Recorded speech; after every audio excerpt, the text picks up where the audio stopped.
We take in somewhere between 4.5 and 5 trillion a year in taxes. I don't think we've ever gotten to 5, but just under. And he wants to lower taxes, but let's just give him benefit of the doubt and say it's 5 trillion.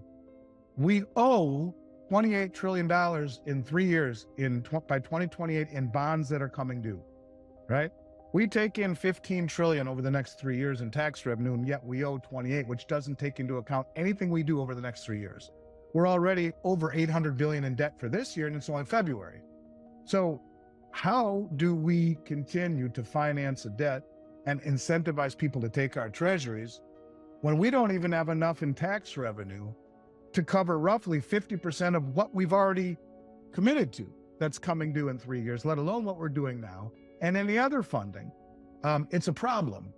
And so I think by at least marking it to market and pegging it to treasuries, you would begin to perhaps rekindle some form of demand. And you hear what Elon Musk was saying, put all of the government spending on a blockchain. Well, I have said for 4 years that the only way that anyone will ever drink the Kool-Aid again is to marry a new system between blockchain technology and gold. Now, Judy said to me, I believe they will issue stable coins. Whoever they is, could be Tether, could be USDC, could be Ripple, whoever, third-party entities issuing stable coins off of the 50-year treasury that would be listed on a blockchain with all the gold behind it. You're now beginning to establish transparency and confidence in a system that is bankrupt of all of that. This is a situation where this government is broke, we're insolvent, we're in trouble. I don't care if Doge knocks $1 trillion off the balance sheet. You're still going to be $1 trillion plus, if not more, in deficit spending every year. You're never going to chip away at this growing mountain of debt. In a rising interest rate environment, this becomes an existential threat to the country. So there has to be something shocking and unconventional. If you told me that gold would be revalued to 140,000, most people say you're out of your damn mind. But is it that crazy? I mean, Bitcoin's at 100, at 140,000, the $36 trillion debt in essence is rendered on par with your assets. Your balance sheet looks perfect. Who's been accumulating all the gold? Well, it's the central banks. Who's it going to benefit? All the central banks. Could it happen? Maybe. I know it sounds crazy, but in essence, I think, especially when you look at the rather shocking things that Trump has done so far, all bets, I think, are open. I don't think you can take anything off the table.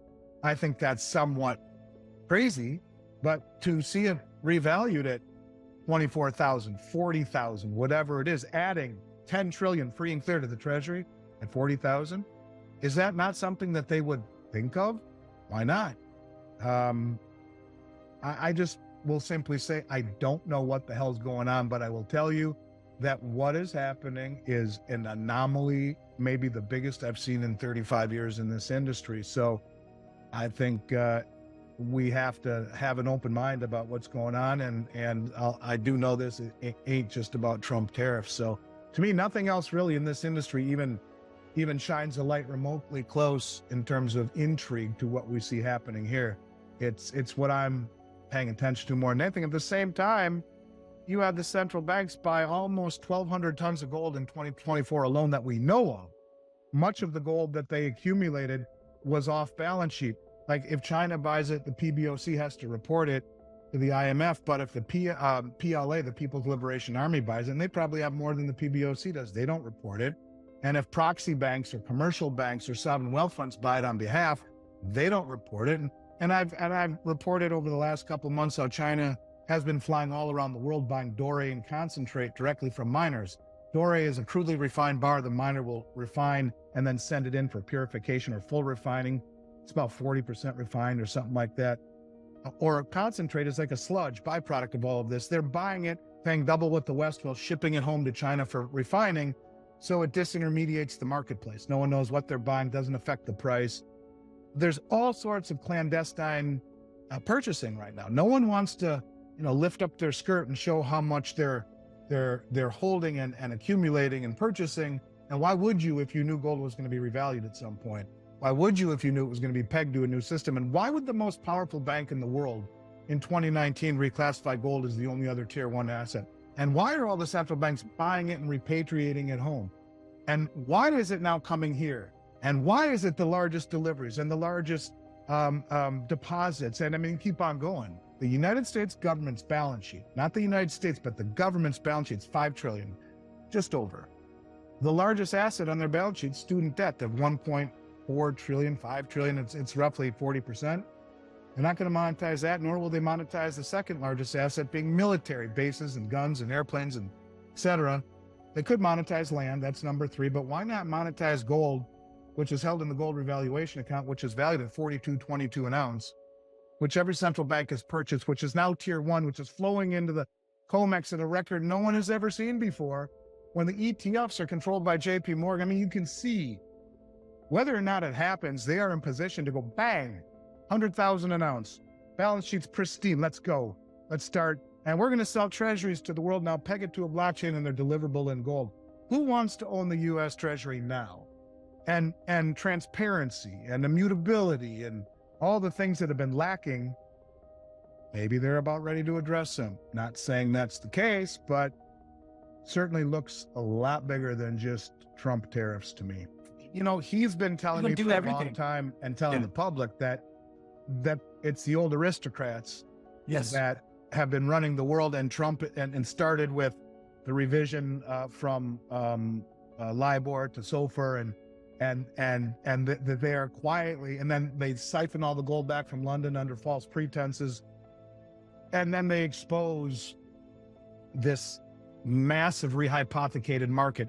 And there's even more supposition. There's another angle that's saying that the United States government is actually, or the commercial banks who have been wickedly short are actually long now in London. Yeah. And it's the European banks that are short, and he's going to blow it all up. Could it happen? Do you know what would happen to the gold price if that were the case? But not only that, the systemic nature of everything, because these are commercial banks that are incestuously and systemically connected.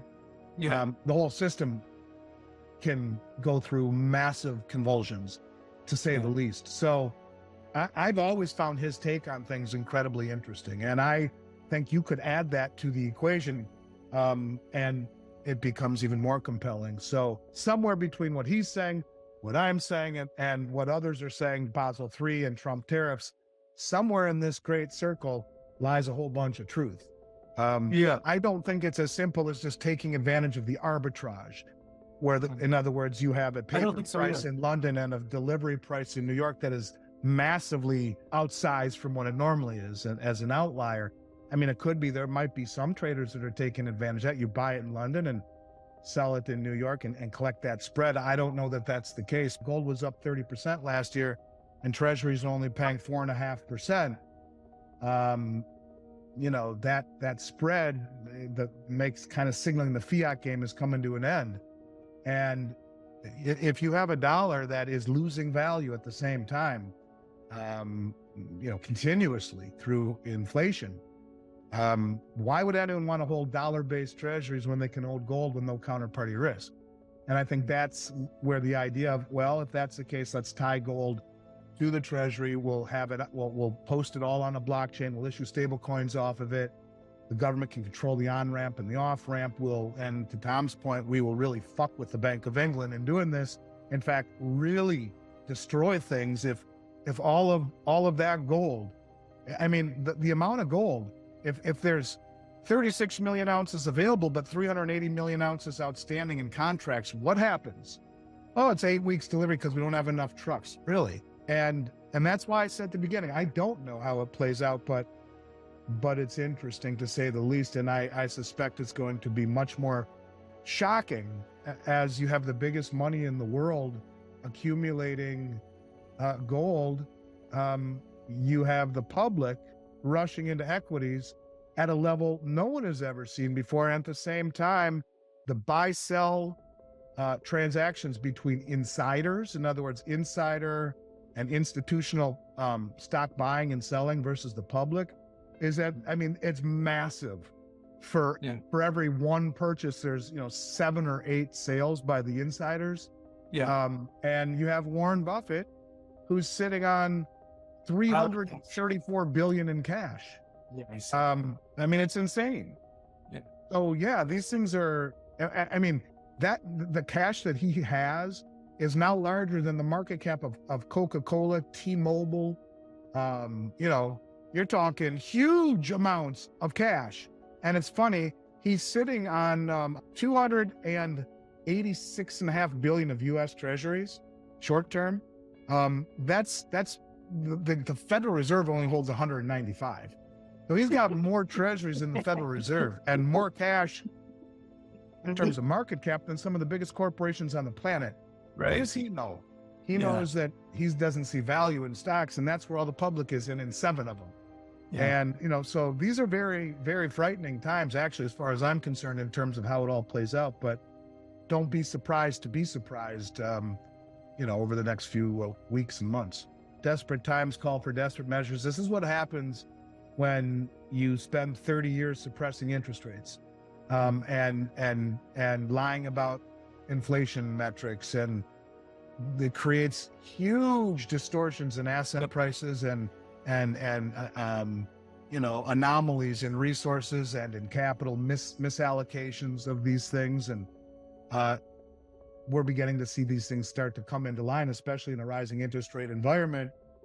You mess with Mother Nature, she'll get her pound of flesh in the end. And by holding down interest rates for 30 years, the distortions, in particular in the treasury market and in asset prices, I think are coming to an end. And then in weaponizing the dollar was kind of the beginning of the end for the treasury market, for the US dollar. And so you have to do something substantial to reignite that confidence, I guess. And maybe this is where it begins.